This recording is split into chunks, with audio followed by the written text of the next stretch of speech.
The bucket hit the marble floor with a wet slap, soapy water splashing across Bella's already soaked knees as her stepmother's shrill voice echoed through the entrance hall of the Norwood estate. "You missed a spot near the third column, you useless girl!" Constance Norwood's stilettos clicked across the pristine floor Bella had been scrubbing for the past 4 hours. "The choosing ceremony is tonight, and I won't have the vampire court thinking we live in squalor when they arrive to collect my daughters." Bella bit back the sharp response burning on her tongue and dunked her brush into the bucket again. Her knees ached, her back screamed in protest, and her hands were raw and cracked from the harsh chemicals. But she'd learned years ago that talking back only made things worse. After her father died 3 years ago, leaving his entire fortune to Constance in a moment of love, blind stupidity, Bella had gone from cherished daughter to unpaid servant in her own childhood home. "Yes, madam," she whispered, scrubbing harder at the already spotless marble. "Speak up. You know I can't stand mumblers." Constance's perfectly manicured hand gripped Bella's chin, forcing her face upward. "Look at you, hair like a rat's nest, clothes covered in filth. It's no wonder your father was so eager to find me. Your mother clearly didn't teach you anything about presentation." The mention of her mother, dead since Bella was 8, sent a hot spike of rage through her chest, but she swallowed it down. Constance wanted a reaction. She always did. "I'll be more presentable next time, madam," Bella said through gritted teeth. "There won't be a next time. You're not going to the ceremony." Constance released her chin with a dismissive flick. "You'll stay here and prepare the celebration feast for when Camilla and Sabrina return. One of my girls will certainly catch the Vampire King's eye. Perhaps both, if we're fortunate. The honor of joining the royal court would elevate this family beyond imagination." Bella watched her stepmother glide away, her emerald gown trailing across the wet floor Bella would have to clean again. Through the grand staircase, she could hear Camilla and Sabrina shrieking with excitement as an army of stylists and dressers prepared them for tonight's event. The choosing ceremony happened once every decade when the vampire court opened its doors to human society. It was equal parts political theater and ancient tradition. The Vampire King, whoever he might be this century, would select a human companion from among the eligible participants. It wasn't quite marriage, but it was close. A bond that lasted until death, which for the human usually meant a comfortable life of luxury in exchange for blood and companionship. Some called it barbaric, others called it the opportunity of a lifetime. Bella had dreamed of attending since she was 15, when the last choosing had taken place. She'd watched the broadcast on television with her father, both of them mesmerized by the gothic grandeur of the vampire court, the ethereal beauty of the vampires themselves with their pale skin and luminous eyes, moving through their underground palace like living ghosts. Her father had promised that when she turned 21, she could submit her name for consideration. She'd turned 22 last month. Constance had thrown away the application without even looking at it. The sound of her stepsisters descending the stairs pulled Bella from her thoughts. Camilla wore crimson silk that clung to her curves, her blonde hair piled high in an elaborate updo. Sabrina had chosen midnight blue, her darker hair falling in perfect waves down her back.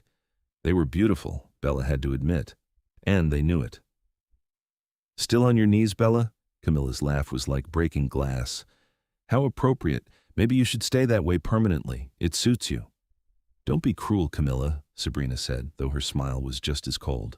"Bella's doing important work. Someone has to keep the house clean while we're off dancing with vampire nobility." "Dancing and being chosen," Camilla corrected. "I've been practicing my curtsy for weeks. The Vampire King is said to value grace and breeding above all else." Bella kept her eyes on the floor, her brush moving in steady circles. They wanted her to react, to show envy or anger. She wouldn't give them the satisfaction. "Girls! The car's here!" Constance appeared again, resplendent in her own gown of deep purple. "Bella, you know your instructions. Dinner ready by midnight, and don't even think about watching the broadcast. I've disabled the television in the servants' quarters." The three of them swept out in a cloud of expensive perfume, leaving Bella alone in the cavernous entrance hall. She listened to the car pull away, then finally sat back on her heels and let out a long, shuddering breath. The house felt different when they were gone. quieter but also heavier, as if their absence revealed the true weight of her isolation. She was 22 years old and utterly alone, trapped in a life that felt like it was slowly suffocating her. Bella pushed herself to her feet, her knees protesting, and carried the bucket toward the kitchen. She had work to do. She always had work to do. But as she passed through the formal dining room, something made her stop. Her reflection stared back at her from the ornate mirror above the sideboard. Constance was right about one thing: she looked terrible. Her dark hair was escaping its braid in frizzy tangles, her face was smudged with dirt, and her clothes were little more than rags. But underneath the grime and exhaustion, she could still see traces of the girl she used to be, the girl whose father had called her his little princess, who'd had dreams bigger than this house and this half-life. That girl wouldn't have given up. That girl would have found a way. The thought came suddenly, recklessly. The choosing ceremony didn't start until 9 o'clock.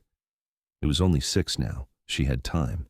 Before she could talk herself out of it, Bella was running up the back stairs to her tiny room in what used to be the servants' quarters.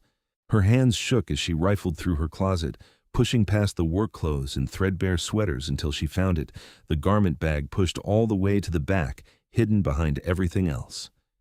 Inside was the dress her father had bought her for her 21st birthday, less than a month before he died. He'd made her promise to wear it to her first choosing ceremony.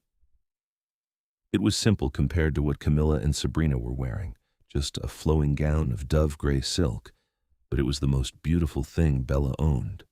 She'd never had the heart to sell it, even when money got tight and Constance cut off her access to the family accounts. She had no stylists, no makeup artists, no time for elaborate hair. But she had determination, and she had her father's memory pushing her forward. Bella stripped off her work clothes and stepped into the shower, scrubbing away the day's grime with frantic urgency. She washed her hair twice, untangling the knots with more force than finesse, then dried it as best she could with a towel. The dress slipped over her skin like water, fitting perfectly despite the 3 years that had passed. Bella had lost weight since her father died. Constance made sure she ate only after everyone else was finished, and there usually wasn't much left, but the dress had been slightly too large to begin with, and now it draped elegantly across her frame. She had no fancy jewelry, so she left her neck and ears bare. Her hair was still damp, so she braided it again, this time weaving it into a crown around her head in a style her mother had taught her years ago. A little mascara from a tube she'd found in Sabrina's bathroom trash, deemed too old to use. A touch of lip color from a sample she'd gotten at a drugstore months ago. When she looked in the mirror again, she barely recognized herself. She wasn't as polished as her stepsisters, wasn't dripping with diamonds and designer labels, but she looked like herself again, like Bella Norwood, not the household drudge. The real problem was transportation. Constance had taken the car, and the Vampire Court was downtown, at least 15 miles away. The bus would take too long. She had no money for a cab. But there was her father's old bicycle in the garage, the one he'd used for weekend rides before his heart gave out. Bella hiked up her skirt, tucked the hem into her belt, and pedaled out into the evening air. The sun was setting, painting the sky in shades of orange and purple, and she felt something she hadn't experienced in years. Hope. Stupid, reckless hope that tonight might change everything. The Vampire Court maintained its primary residence in what had once been the city's grandest hotel, a Gothic revival masterpiece of stone and stained glass that had been abandoned in the 1970s and purchased by the vampires for a song. They had restored it to its former glory and then some, and it sat in the heart of downtown like a dark jewel, beautiful and slightly threatening. By the time Bella arrived, her legs were burning and her dress was damp with sweat, despite the cool evening air. The area around the court was packed with people participants in their finest clothes, media crews with their cameras, and curious onlookers hoping for a glimpse of vampire nobility. Security was tight, with checkpoints at every entrance. Bella parked her bicycle and smoothed down her dress, suddenly feeling foolish. What was she doing here? She had no invitation, no ticket, no proof that she'd registered for consideration. Constance had destroyed all of that. Registration. The security guard at the nearest entrance was human, but he wore the court's insignia on his jacket, a silver raven with spread wings. "I don't have my paperwork," Bella admitted. My stepmother threw it away. But I'm 22, I'm unmarried, and I submitted my application 3 months ago. My name is Bella Norwood. The guard consulted his tablet, frowning. I don't see a Norwood listed. We have a Camilla and Sabrina Norton. That's them, my stepsisters. But we're all Norwoods. The Norton was my stepmother's maiden name. She must have registered them under that to avoid confusion. The lie came easily, born of desperation. The guard's frown deepened. I can't let you in without proper documentation. I'm sorry, miss. Please. Bella hated the pleading note in her voice, but she'd come too far to give up now. Just check with someone. Call the registration office. My father died, and my stepmother has been trying to keep me from attending, but this was his dying wish, please. Something in her face must have moved him, because the guard sighed and spoke quietly into his radio. Bella waited, her heart pounding so hard she thought it might bruise her ribs. Around her, other participants streamed past, all of them confident and beautiful, and exactly where they were supposed to be. Registration says they can verify your identity inside, but you'll need to go through additional screening, the guard finally said. If you're lying, you'll be escorted out and potentially face charges for trespassing, understand? I understand, thank you. He waved her through, and Bella followed the crowd into the court's grand entrance. The interior was even more breathtaking than she remembered from television. Soaring ceilings ribbed with dark wood, chandeliers that looked like frozen waterfalls of crystal, walls hung with tapestries depicting centuries of vampire history. Everything was designed to inspire awe and just a little bit of fear. The registration desk was chaos, but eventually, Bella managed to speak with a harried-looking clerk who verified her identity through a series of questions about her father's estate and her own birth date and social security number.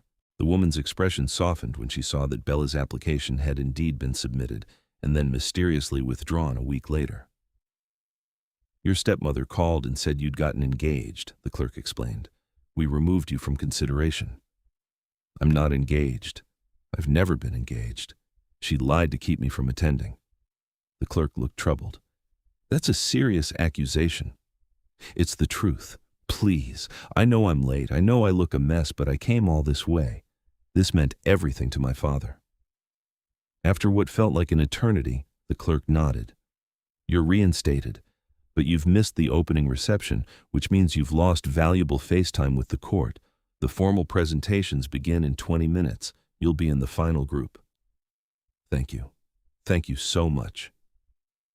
Bella followed the directions to the grand ballroom, her stomach churning with a mixture of excitement and terror. She'd made it. Against all odds, she was here. The ballroom was a cathedral of shadows and light. The ceiling disappeared into darkness far above, but the walls were lined with candles, thousands of them, their flames reflected in the polished marble floor. At the far end of the room, on a raised dais, sat the vampire court. Bella had seen vampires on television, of course. Everyone had. But seeing them in person was entirely different. They weren't just pale, they seemed to glow from within, their skin luminous as moonlight. Their hair ranged from pure white to palest silver, and their eyes were extraordinary, each a different shade of red or gold or violet. They wore formal attire that blended historical and modern elements, all dark fabrics and sharp lines, and they held themselves with the absolute confidence of apex predators who knew they were the most dangerous things in any room. And in the center of them all, seated on what could only be called a throne, was him, the Vampire King. Bella's breath caught in her throat. She'd seen pictures, of course, but they hadn't captured the sheer presence of him.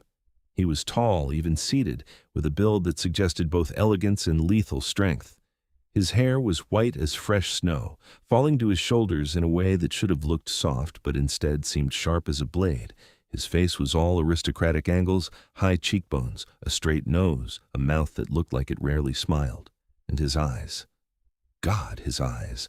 They were the deep crimson of arterial blood, and even from across the vast ballroom, Bella could feel the weight of his gaze.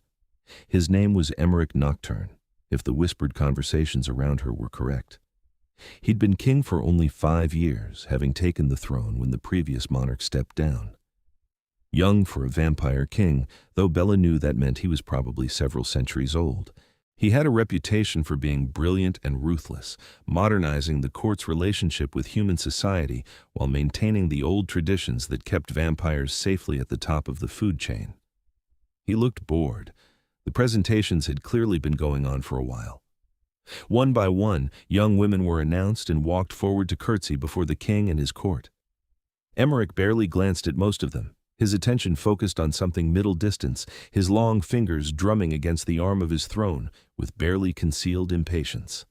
Bella found a spot along the wall with the other late arrivals and waited. She watched Camilla's presentation. Her stepsister executed a flawless curtsy and offered a practiced smile, but Emmerich's expression didn't change. Sabrina fared no better, though she managed to hold his attention for perhaps 3 seconds longer than her sister. The presentations seemed to blur together. So many beautiful women in expensive gowns, all hoping for the same thing: a chance at a life transformed, security, luxury, adventure. Love, maybe, though Bella suspected that was more fairy tale than reality. Vampires didn't love the way humans did.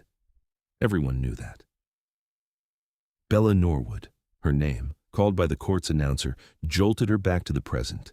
This was it. Her one chance. Bella stepped away from the wall and began the long walk across the ballroom floor. Every eye was on her, and she was suddenly painfully aware of how she must look. Her dress was simple and probably wrinkled from the bike ride. Her hair was already escaping its braid. She wore no jewelry, no designer heels, nothing to mark her as worthy of this moment. But she walked with her head high, channeling every ounce of grace her mother had taught her, every bit of dignity her father had instilled. She was Bella Norwood, and she belonged here as much as anyone. She was halfway across the floor when Emmerich Nocturne's head turned. For the first time all evening, the Vampire King looked directly at a candidate, and his gaze locked onto Bella with the force of a physical blow. His eyes widened just slightly. The drumming fingers went still. He leaned forward in his throne, suddenly focused with an intensity that made the air feel heavier. Bella nearly stumbled, but caught herself. She continued forward, her heart hammering, until she stood at the base of the dais. The curtsy her mother had taught her came naturally deep and respectful, head bowed, one hand delicately lifting her skirt. When she rose, Emmerich was standing. The entire court seemed to hold its breath. This wasn't protocol.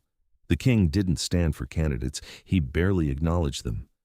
But Emmerich descended the 3 steps from his throne with fluid grace, his eyes never leaving Bella's face. "Your name again," he said, and his voice was like dark velvet, smooth and rich with an accent she couldn't quite place. Old European, maybe, the kind of accent you only got from living through centuries. "Bella Norwood, Your Majesty," she managed, somehow keeping her voice steady. "Norwood," he repeated the name as if tasting it.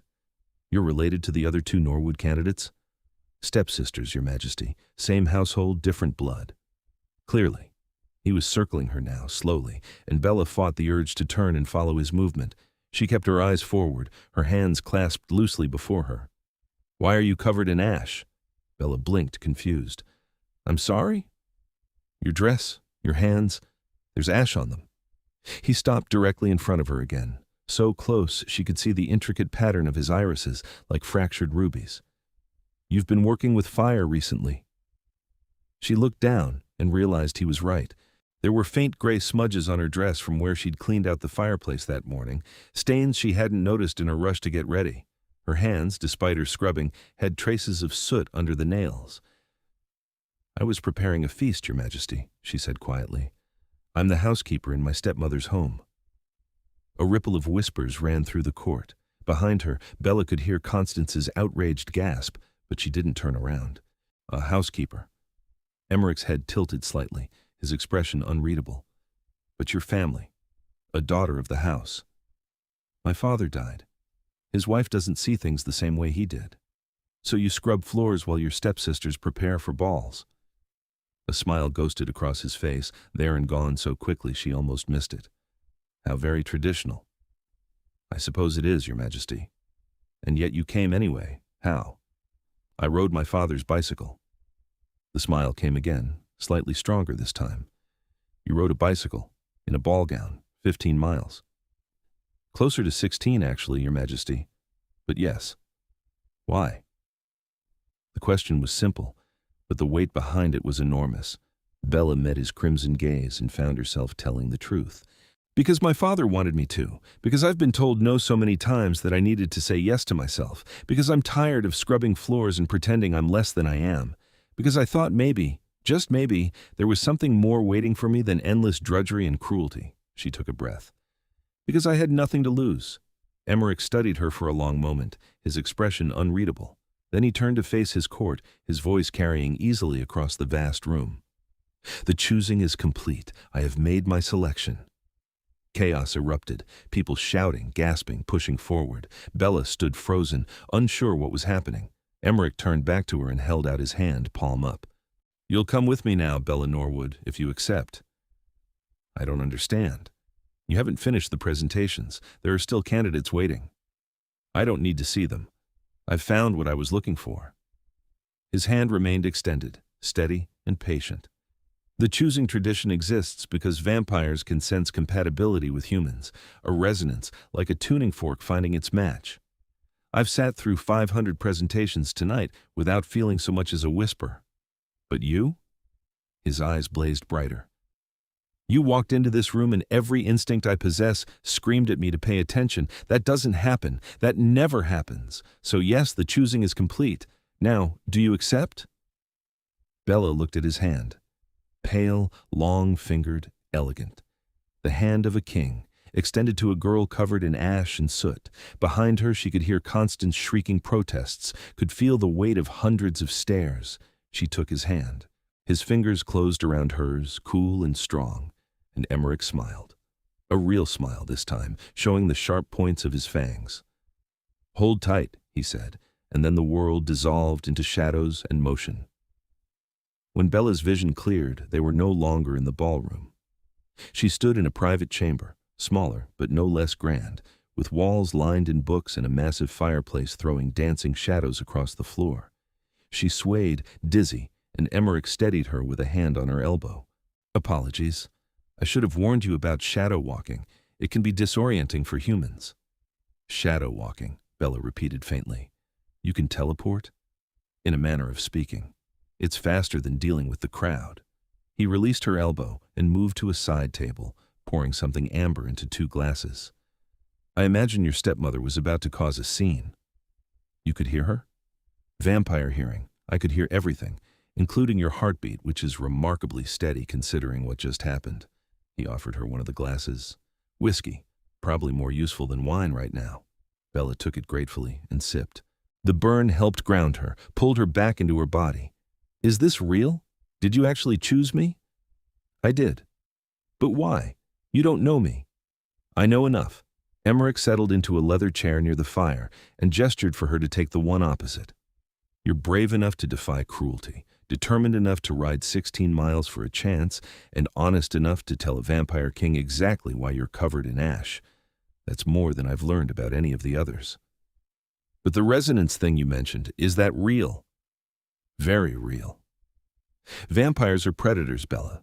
We're designed to hunt, to feed, to kill, but we're also intelligent enough to know that makes us monsters if we're not careful. The resonance is a biological safeguard. When we encounter a human, we could form a genuine bond with, someone we could cherish rather than consume. We feel it. The pull is unmistakable. He studied her over the rim of his glass. I've lived for 347 years, and I've felt it exactly once before tonight, with a human woman who became my closest friend and advisor until she died of old age 60 years ago. I didn't expect to feel it again. Bella's head was spinning, and not just from the whiskey. So what happens now? Now we discuss terms. The choosing comes with expectations on both sides.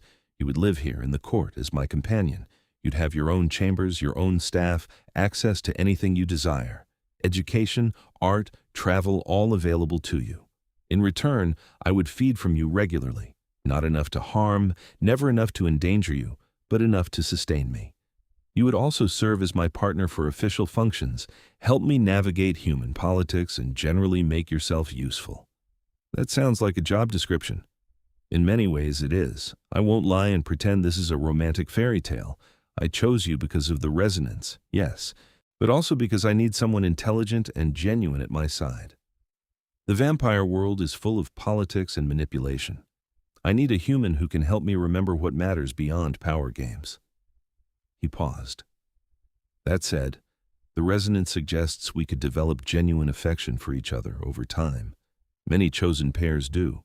Some even fall in love, though that's rare. And if I say no, then I'll have you returned home safely, with enough money to start over somewhere far from your stepmother. The choosing can't be forced. Your consent matters." Bella looked around the room, at the luxury and beauty surrounding her, then down at her ash-stained dress and work-worn hands. A few hours ago, she'd been scrubbing floors and dreaming of escape.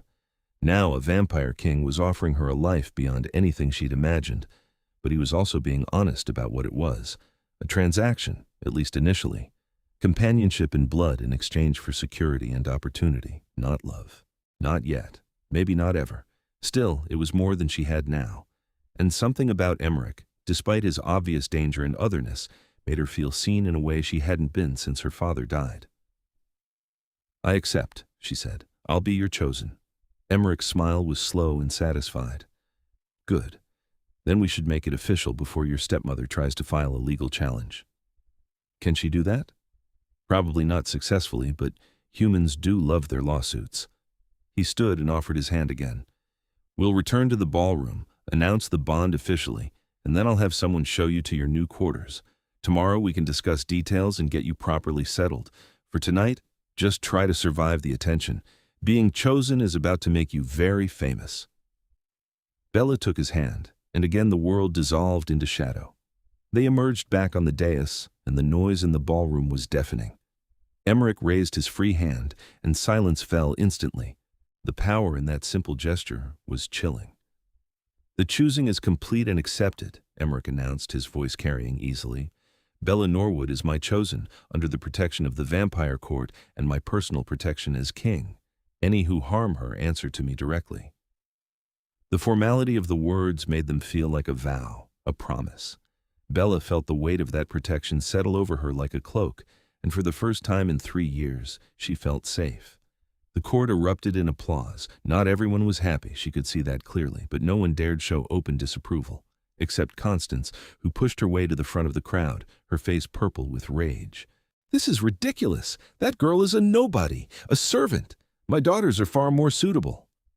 Emmerich's eyes turned to Constance, and the temperature in the room seemed to drop 10 degrees. "Your daughters were considered and passed over. The decision is made. You have no standing to challenge it." "She's my stepdaughter. She belongs to my household. I'll sue for breach of contract." "She's an adult woman who has made her own choice. And unless you want me to investigate how a legal daughter of the Norwood estate ended up as an unpaid servant, I suggest you accept reality and leave quietly." The threat in his voice was unmistakable. "The court takes a very dim view of abuse and exploitation." Constance's mouth opened and closed soundlessly. Behind her, Camilla and Sabrina looked like they wanted to melt into the floor. Finally, Constance spun on her heel and stalked toward the exit, her daughters scurrying after her. Bella watched them go and felt nothing. Not triumph, not satisfaction. Just a kind of distant relief that this chapter of her life was finally, truly over. "Come," Emmerich said softly, his hand still holding hers. "You've had enough drama for one evening." He led her through a side door and down a corridor that seemed to wind deeper into the court's interior. Other vampires passed them, all of them staring at Bella with undisguised curiosity, but Emmerich ignored them all. Finally, they reached a set of double doors carved with intricate designs. "Your chambers," Emmerich said, pushing them open. The suite beyond was larger than the entire first floor of Bella's childhood home. A sitting room flowed into a bedroom, which connected to a bathroom that looked like something from a luxury spa. Everything was done in shades of cream and gold, with dark wood accents and soft lighting that made the spaces feel warm despite the underground location. "There's a wardrobe through there," Emmerich indicated another door. "I'll have it stocked tomorrow with whatever you need. For tonight, you'll find nightclothes and basic toiletries already prepared." "This is too much," Bella whispered. "This is appropriate for the chosen of the king. You'll have to get used to luxury, I'm afraid. It comes with the territory." He moved toward the door, then paused. I should let you rest. Tomorrow will be overwhelming, lots of people wanting to meet you, protocols to learn, details to arrange, sleep as late as you like. Someone will bring you breakfast. Emmerich? She used his name for the first time, and something in his expression shifted at the sound of it. Thank you. For choosing me. For protecting me from Constance. For all of this. Thank me when you've lived here a month and decided you haven't made a terrible mistake, he said lightly, but there was something warm in his eyes. Sleep well, Bella Norwood. Your new life begins tomorrow. He left, the doors closing softly behind him, and Bella was alone in more luxury than she'd ever imagined. She should have been exhausted, but her mind was racing too fast for sleep. Instead, she wandered through the rooms, touching the soft fabrics, examining the art on the walls, trying to convince herself this was real. In the bathroom, she finally caught sight of herself in the floor-length mirror. She did look like she'd been working with ash smudged and worn and completely out of place in these elegant surroundings. But her eyes were bright, and for the first time in years, there was color in her cheeks. She looked alive. Bella stripped off the ash-stained dress and stood under the rainfall shower for a long time, letting the hot water wash away the last physical traces of her old life. When she finally crawled into the enormous bed, wrapped in silk pajamas that felt like water against her skin, she thought she'd never be able to sleep. She was unconscious within minutes. She woke to sunlight streaming through windows she didn't remember being there and the smell of coffee. Bella sat up, disoriented, and found a woman setting a tray on the sitting room table.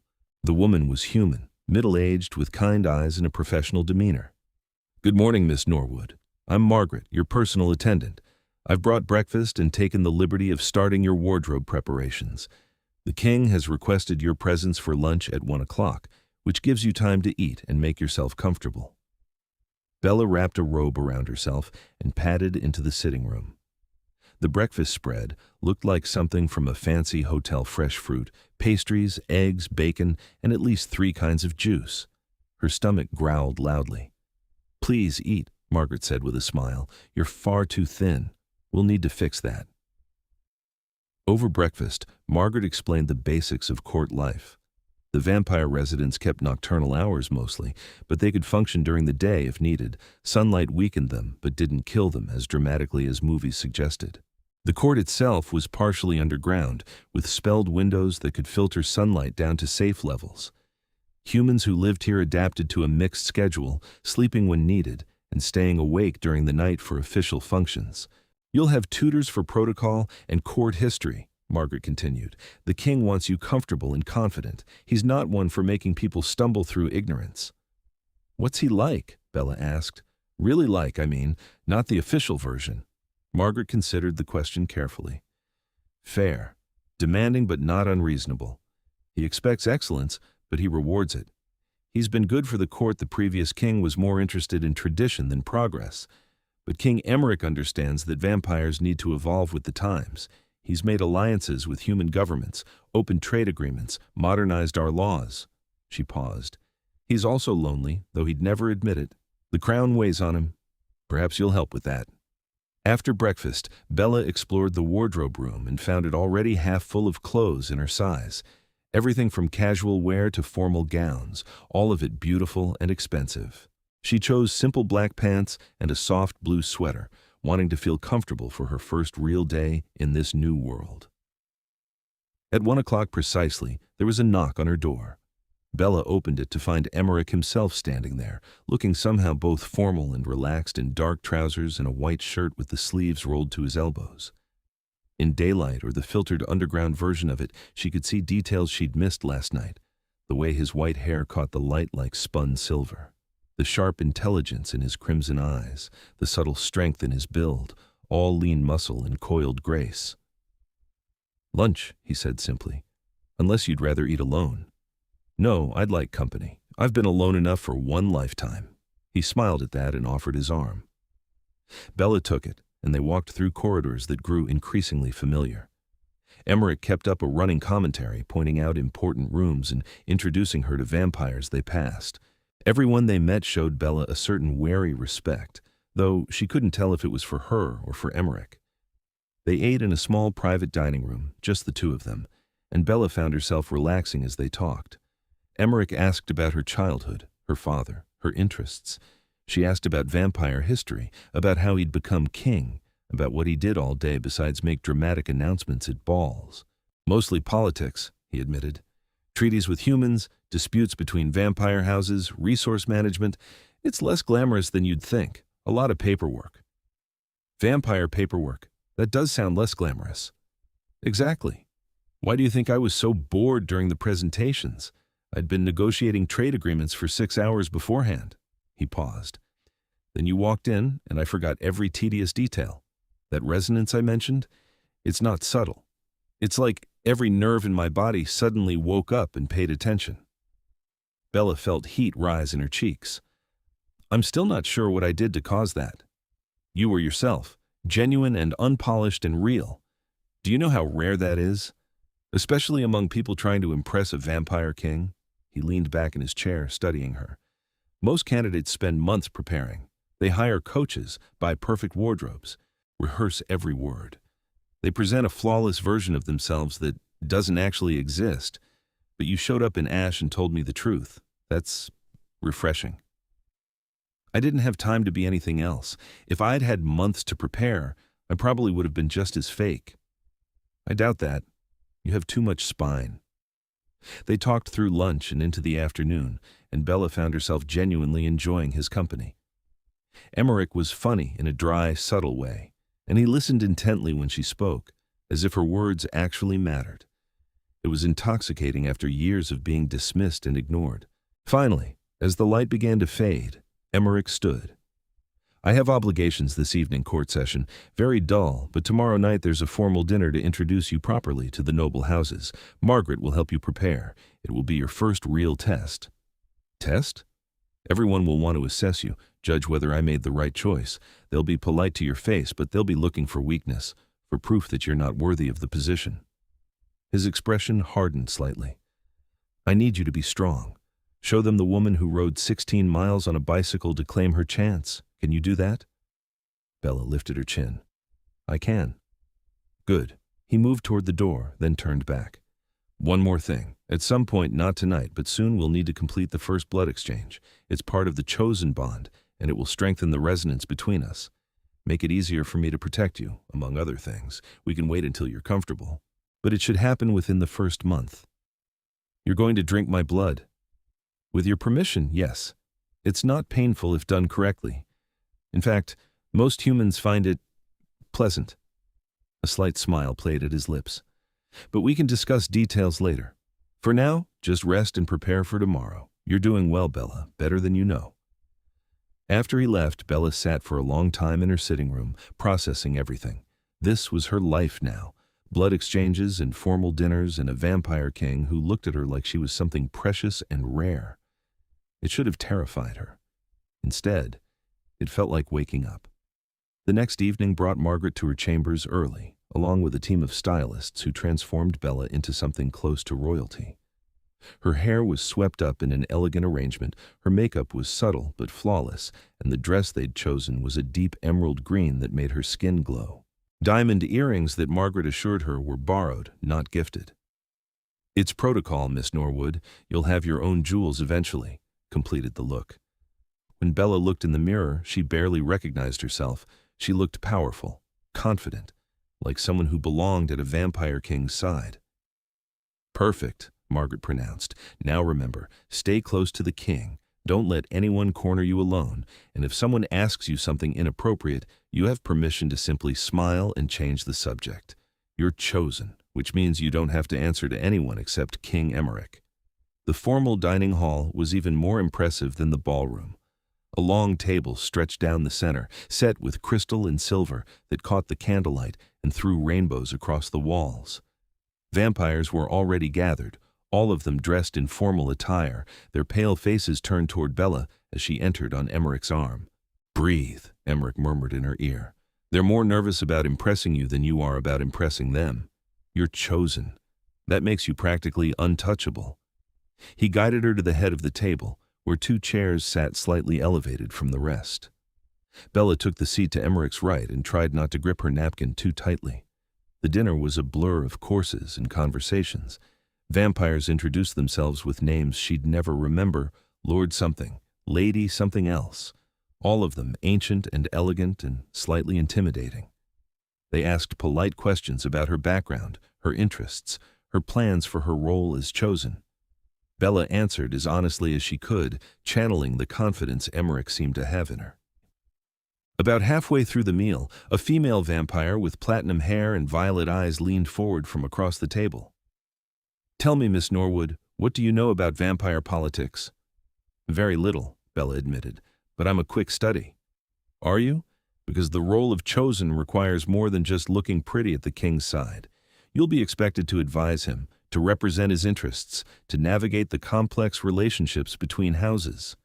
Do you truly believe you're equipped for that?" The question was polite, but the challenge underneath was clear. Bella felt Emmerich tense beside her, but she spoke before he could intervene. "I think being equipped for something and knowing everything about it are different things, Lady Isadora." "Lady Isadora, you're right that I know very little about vampire politics right now. But I know about being underestimated. I know about surviving in a hostile environment. I know about watching and listening and learning quickly. And I know that King Emmerich chose me for reasons that satisfy him, which is what matters most." She met Isadora's violet gaze steadily. "If you have doubts about his judgment, perhaps you should take them up with him directly." Silence fell around the table. Then Emmerich laughed, the sound genuine and delighted. "Well said. Isadora, are you satisfied, or shall we continue testing my chosen's resolve?" Isadora smiled, showing her fangs. "I'm satisfied. She has spirit. That's good. The court needs spirit." The tension broke and conversation resumed. Under the table, Emmerich's hand found Bella's and squeezed briefly. When she glanced at him, his expression was warm with approval. The rest of the dinner passed more easily. By the end, Bella felt like she'd passed some crucial test, proven herself worthy at least in the eyes of this particular group. When Emmerich finally stood and announced that the evening was concluded, she felt a wave of relief. "You did beautifully," Emmerich said as he walked her back to her chambers. "Isadora is one of the most influential vampires in the court. Winning her approval matters." "I'm not sure I want anything. I just refuse to be intimidated." Which is exactly what wins approval among vampires. We respect strength. They reached her door, and Emmerich paused. "The blood exchange, Bella, I think it should happen soon. Tomorrow night, if you're willing. The bond needs to be formalized, and I'd rather do it in private, in controlled circumstances, before we have to deal with more public events." Bella's pulse quickened. "Will it hurt?" "No, I promise you it won't hurt. It will feel intense, perhaps, but not painful." His crimson eyes held hers. "I won't take more than necessary, and you can stop me at any time. Your trust and comfort matter more than tradition." "Tomorrow night, then," Bella agreed, trying to sound more confident than she felt. Emmerich smiled, and there was something almost tender in the expression. "You're braver than you know. Sleep well, Bella." The next day passed in a blur of lessons. Protocol tutors taught her the proper forms of address for various vampire ranks. A history tutor walked her through centuries of vampire-human relations. Margaret drilled her on court gossip and politics, who was allied with whom, which houses were trustworthy and which required careful handling. By evening, Bella's head was spinning with information, and she'd almost forgotten about the blood exchange until Margaret mentioned it while helping her dress for the evening. "Something comfortable, I think. The king said this would be private and informal. Here, this should work." The dress was simpler than what Bella had been wearing, a soft gray fabric that wrapped and tied at the waist. Comfortable, but elegant. Margaret left her hair down and kept the makeup minimal. "He'll come to you around 9, Margaret said. "I'll make sure you're not disturbed. Do you have any questions?" "About 100, but I'm not sure any of them have good answers." Margaret laughed softly. "It's natural to be nervous, but the king is not cruel, and he's not reckless. You'll be safe with him." Emmerich arrived precisely at 9, dressed more casually than Bella had ever seen him, dark trousers and a loose white shirt, his hair pulled back from his face. He looked younger somehow, less formal, and Bella felt some of her nervousness ease. "How are you feeling?" he asked, moving into the sitting room. "Nervous," she admitted, "but ready, I think." "Good. That's honest. He settled onto the sofa and patted the space beside him. Come sit. We should talk about what's going to happen. Bella sat, acutely aware of how close they were. She could smell him something clean and crisp, like winter air. The exchange serves multiple purposes, Emmerich began. On the practical level, it allows me to feed from you without having to hunt elsewhere. Your blood will sustain me, and in return, the exchange will strengthen you physically. You'll heal faster, age slower, become more resilient. It's not immortality, but it will extend your life considerably if we maintain the bond. How considerably? Chosen companions typically live well into their second century. Some have reached their third. He paused. The exchange also deepens the resonance. It will make us more aware of each other emotionally. If you're in danger, I'll know. If you're in distress, I'll feel it. It creates a connection that's intimate, not quite telepathy, but close. So you'll know what I'm feeling all the time? Not specifics, more like impressions, emotional weather, if you will. And it works both ways. You'll sense me as well. His expression grew serious. This is permanent, Bella. Once the bond is fully established, it can't be undone without significant harm to both of us. If you have doubts, we should address them now. Bella considered his words carefully. This was a bigger commitment than she'd fully realized. Not just becoming his companion, but binding herself to him in a way that would last the rest of her life. But what was the alternative? Returning to her stepmother's house to scrubbing floors and slow suffocation? Even if she took Emmerich's offer of money and started over somewhere else, she'd be alone and uncertain, building a life from nothing. Here she had purpose, protection, the possibility of something more. I don't have doubts, she said finally. I'm nervous, but I'm sure. Emmerich's smile was warm and relieved. Then we'll begin. Give me your wrist. Bella extended her arm, trying to keep it steady. Emmerich cradled her wrist in both hands, his cool fingers gentle against her pulse point. He turned her arm to expose the inside of her wrist, where the veins showed blue beneath her skin. Look at me, he said softly. Not at your wrist. At me. Bella raised her eyes to his face. His crimson gaze held hers, intent and focused, as he lowered his head to her wrist. She felt his breath first, cool against her skin, then his lips surprisingly soft, and then a sharp pressure that made her gasp, but it wasn't pain. It was something else entirely. Heat bloomed from the point of contact, spreading up her arm and through her chest. Her heartbeat seemed to synchronize with something deeper, a rhythm that wasn't quite sound, but resonated in her bones. Emmerich's eyes fluttered closed, his hold on her wrist tightening slightly, and Bella could feel it, the pull of her blood leaving her body, flowing into him, nourishing him. It should have been terrifying. Instead, it was mesmerizing, intimate in a way she'd never experienced. She could feel his satisfaction, his pleasure, could sense the way her blood strengthened him, and underneath that, something else. A warmth that felt like gratitude, like wonder. He pulled back after what might have been seconds or minutes. Bella had lost all sense of time. 2 small marks marred her wrist, already closing as she watched. Emmerich's eyes, when he opened them, were blazing bright, and his face had lost some of its habitual coolness. He looked almost vulnerable. Your blood, he said, his voice rougher than usual. Bella, your blood is extraordinary. I've never tasted anything like it. Is that good? It's perfect. He was still holding her wrist, his thumb tracing circles over the healing marks. The resonance is even stronger than I thought. We're compatible on a level I didn't think was possible. Bella felt dizzy, though whether from blood loss or the intensity of the experience she couldn't tell.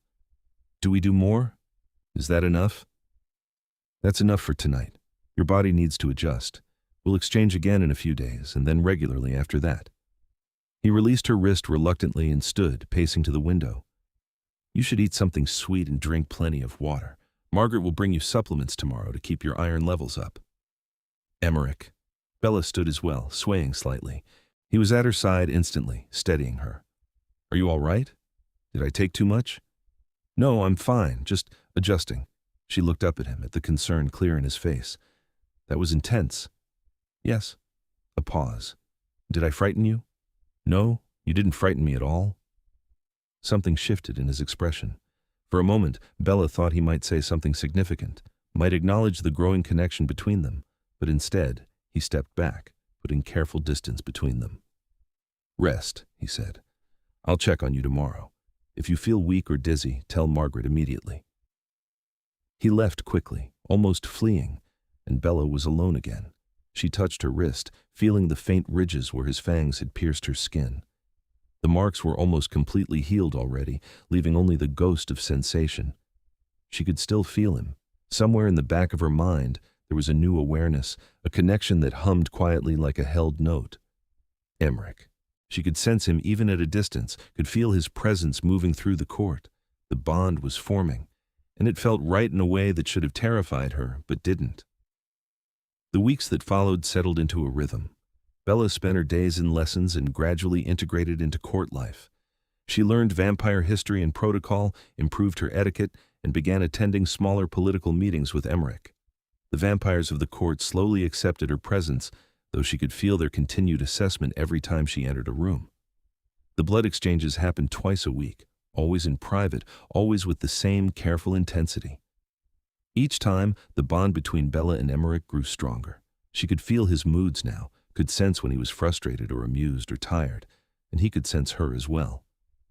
More than once, he'd appeared at her chambers when she was feeling particularly anxious or sad, offering quiet companionship without demanding explanation. They spent more and more time together. Emmerich began inviting her to his private study in the evenings, where they'd talk about everything and nothing while he worked through paperwork and she read from his extensive library. Sometimes they'd debate policy or history. Sometimes they'd just sit in comfortable silence, the bond between them a warm presence in the back of their minds. Bella was falling for him. She could admit that to herself, even if she couldn't say it aloud. The way he listened when she spoke, the dry humor that surfaced when he was relaxed, the fierce protectiveness he showed whenever anyone dared question her position, the vulnerability he allowed her to see in private when the crown's weight became too heavy and he needed someone to simply understand. She hoped he might be falling for her too, the way he looked at her sometimes, with an intensity that had nothing to do with blood or tradition. The way he touched her, careful and reverent, as if she were something precious. The way his emotions through the bond grew warmer and more complex each day. But neither of them spoke of it. The bond was new, their relationship technically transactional. Saying, "I love you," seemed premature, presumptuous, dangerous. Then came the assassination attempt. It happened during a formal reception for visiting vampire dignitaries from Europe. Bella was standing with Emmerich, making polite conversation with a French vampire lord, when she felt a spike of malicious intent through the crowd, focused directly at Emmerich. She reacted on instinct, spinning and pushing Emmerich aside just as something silver and sharp whistled through the space where his head had been. The blade buried itself in a wooden pillar behind them with a solid thunk. Chaos erupted. Emmerich's guards were everywhere, subduing the attacker, a young vampire Bella didn't recognize, while Emmerich grabbed her and pulled her against his chest, his body a shield between her and the crowd. "Are you hurt?" His voice was rough with fury and fear. I'm fine, are you?" "You pushed me. You saw it coming." He pulled back enough to look at her face, his hands framing her jaw. "How?" "The bond. I felt his intention. I didn't think. I just moved." Emmerich's expression was fierce and possessive, and something else, something that made Bella's breath catch. "You could have been killed. That blade was pure silver. If it had hit you instead, but it didn't. You're safe." "Bella." He said her name like a prayer, like a curse, and then he was kissing her. It was nothing like the blood exchanges. Those were controlled, careful, intimate in their own way, but bounded by ritual. This was desperate and hungry, Emmerich's hands in her hair and his mouth claiming hers with a possessiveness that should have frightened her, but instead felt like coming home. When they finally broke apart, the entire reception hall was staring. Emmerich didn't seem to care. He kept Bella tucked against his side, his arm a steel band around her waist as his captain of the guard approached. "The attacker is secured, Your Majesty. He was hired by a faction opposed to human-vampire integration. Ironic, given he's a vampire himself." "I want names. I want everyone involved." Emmerich's voice could have cut glass. "And double the guard on Bella's chambers. If anyone gets within 10 feet of her without my permission, they answer to me personally." Yes, Your Majesty. Emmerich turned to the crowd, his expression carved from ice. This reception is over. Everyone out, now. The vampires fled with impressive speed. Within minutes, the hall was empty, except for Bella, Emmerich, and his guards. Emmerich finally released her, running a hand through his hair and leaving it disheveled. I need to deal with this, he said, but first I need to know you're safe. Let me take you to your chambers. Emmerich, I'm fine. You should focus on finding out who was behind this. I can't focus on anything until I know you're safe. The words came out harsh, almost angry, and Bella realized he was shaking. Do you understand what you did? You put yourself between me and a silver blade. You could have died. So could you. I'm a vampire king. I'm a target. It comes with the crown, but you... His voice cracked. You're human, you're fragile, and you just threw yourself into danger for me without hesitation. Because I love you. The words were out before Bella could stop them, raw and honest in the empty hall. Because the thought of losing you is unbearable. Because you matter more to me than my own safety. Emmerich stared at her, his crimson eyes wide with shock. You love me. Yes. I know it's too soon. I know this started as a transaction. I know you probably don't feel the same way, but... He kissed her again, softer this time, but no less intense. I love you, he said against her lips. I've been in love with you since you told me you rode a bicycle 16 miles covered in ash.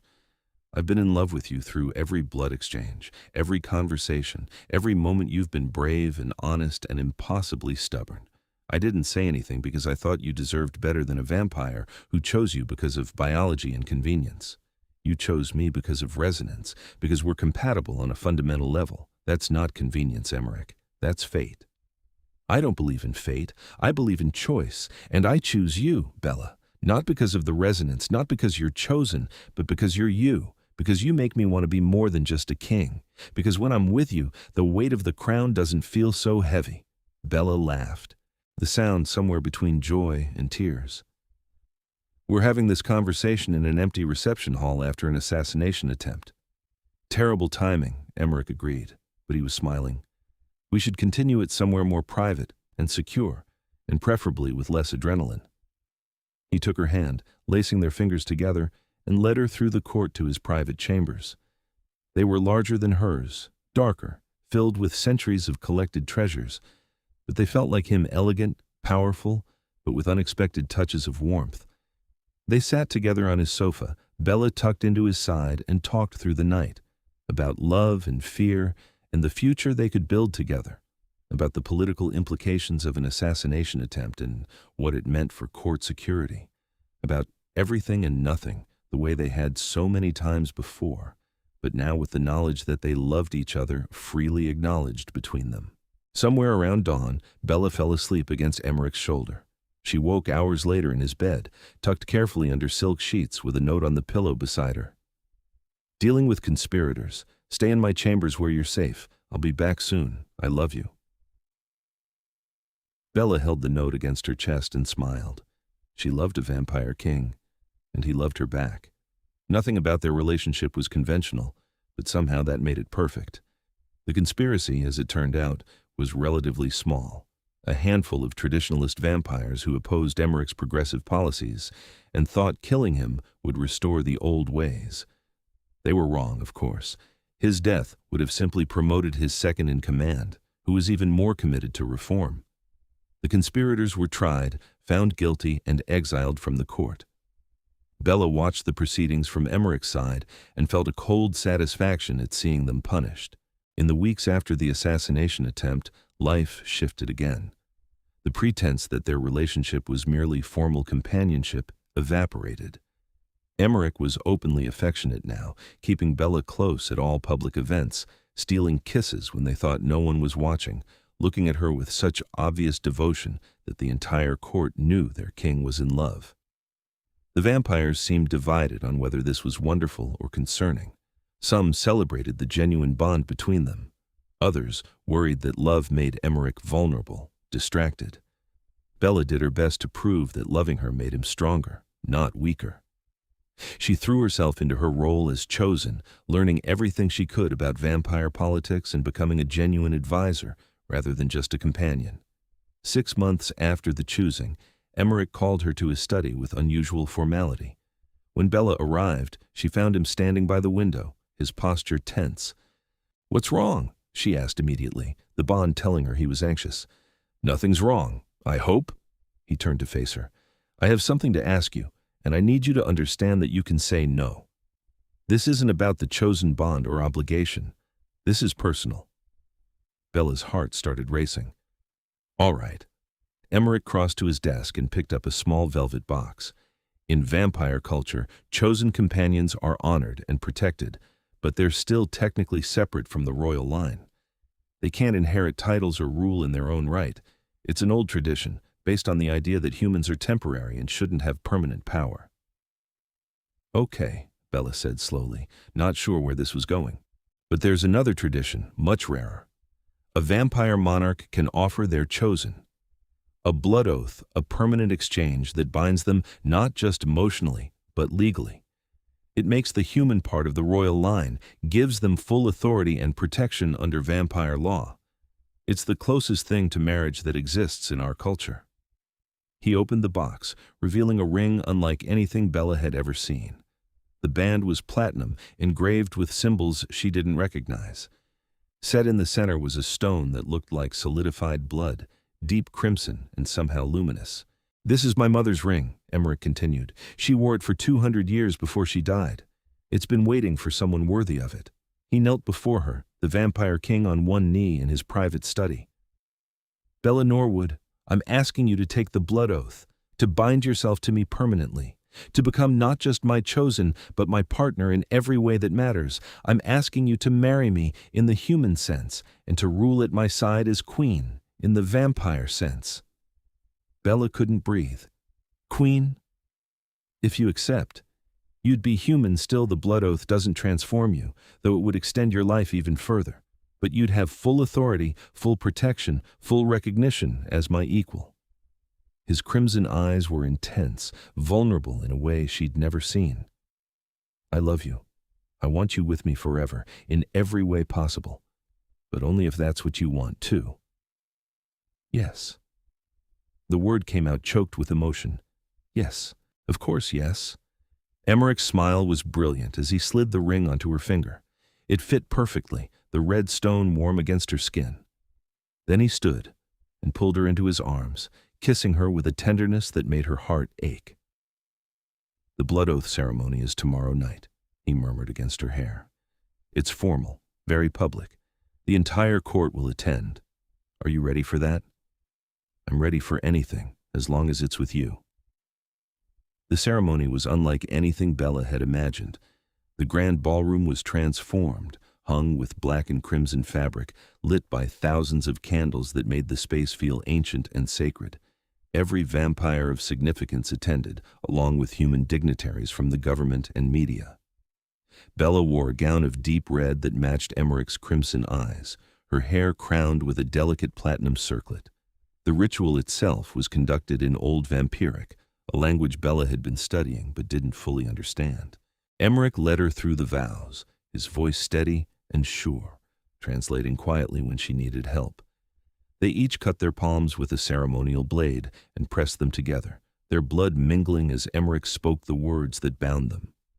Bella felt the bond surge, growing stronger and deeper until it felt like they shared one heartbeat, one breath. The sensation was overwhelming, beautiful, terrifying in its intensity. When Emmerich kissed her to seal the oath, the entire room erupted in applause. "My queen," he whispered against her lips, "mine forever." "Yours forever," Bella agreed, and meant it with every fiber of her being. The celebration that followed lasted until dawn. Bella danced with Emmerich, accepted congratulations from vampires who'd once looked at her with skepticism, and slowly accepted that this was real. She was married to a vampire king. She was queen of the vampire court. The girl who'd scrubbed floors was gone. In her place was a woman who'd claimed her own fate and found love in the process. Later, in Emmerich's chambers, their chambers, now they lay tangled together in his enormous bed, the blood oath still singing through their bond. "Do you regret it?" Emmerich asked quietly. "Giving up the possibility of a normal human life?" Bella propped herself up on one elbow, looking down at him. His white hair was spread across the pillow like spilled moonlight, his crimson eyes soft in the candlelight. He looked beautiful and otherworldly and hers. "I never had a normal human life," she said. "I had cruelty and drudgery until you chose me. And now I have love and purpose and a future I couldn't have imagined. So no, I don't regret it. Not for a second." "Good." He pulled her down for a slow, deep kiss. "Because I plan to spend the next several centuries making sure you never do." Years passed, first in months, then in decades. Bella grew into her role as queen, becoming a skilled negotiator and beloved figure among both vampires and humans. The blood oath kept her young and healthy, aging so slowly that centuries stretched before her instead of mere decades.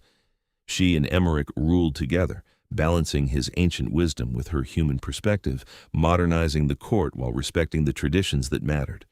They had challenges, of course: political disputes, occasional threats, the constant pressure of leadership. But they faced everything together, their bond unbreakable, their love deepening with each passing year. Bella never forgot where she came from. She created programs to help abused and exploited humans, remembering too well what it felt like to be powerless. She made sure that every choosing after hers was conducted fairly, with genuine consent and respect for the humans involved. She used her position to make the world better, one decision at a time. And every night, when she and Emmerich retreated to their private chambers and he held her close, she remembered the girl covered in ash who'd ridden a bicycle to a vampire ball. That girl had been brave enough to claim her chance at something more. This woman, this queen, was the result.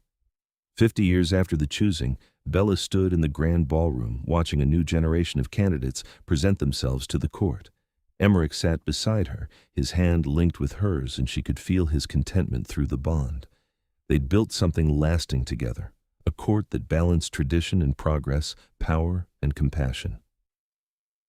"Any regrets yet?" Emmerich murmured, echoing his question from their first night together. Bella smiled, turning to look at the vampire she loved with her entire being. "Not a single one." He raised her hand to his lips, kissing the spot where his mother's ring still gleamed. "Good. Because I plan to ask you again in another 50 years. And another 50 after that, forever if you'll have me." "Forever," Bella agreed, and sealed the promise with a kiss. The girl who'd scrubbed floors while her stepsisters danced had become the queen who transformed a kingdom. The vampire king who'd chosen her in ashes had found a love that would last through centuries. Their story was unconventional, impossible by any rational standard, but it was theirs. And that made it perfect. They ruled together for 200 years, their names becoming legend in both vampire and human history. When Bella finally died at the remarkable age of 243, still beautiful, still vital, still deeply in love, Emmerich held her through her final moments. "Thank you," she whispered, her voice weak but content, "for choosing me, for loving me, for every moment." "Thank you for riding 16 miles in a ball gown," Emmerich replied, his voice breaking, "for being brave enough to claim your fate, for making me more than just a king." "Love you," Bella breathed. "Forever." "Forever," Emmerich promised, and kissed her as her heart beat its last. He mourned her for a decade, then stepped down from the throne and disappeared into legend. Some said he went into voluntary sleep, the way ancient vampires did when the world became too much. Others claimed he walked into the sunrise, choosing to follow his beloved into death.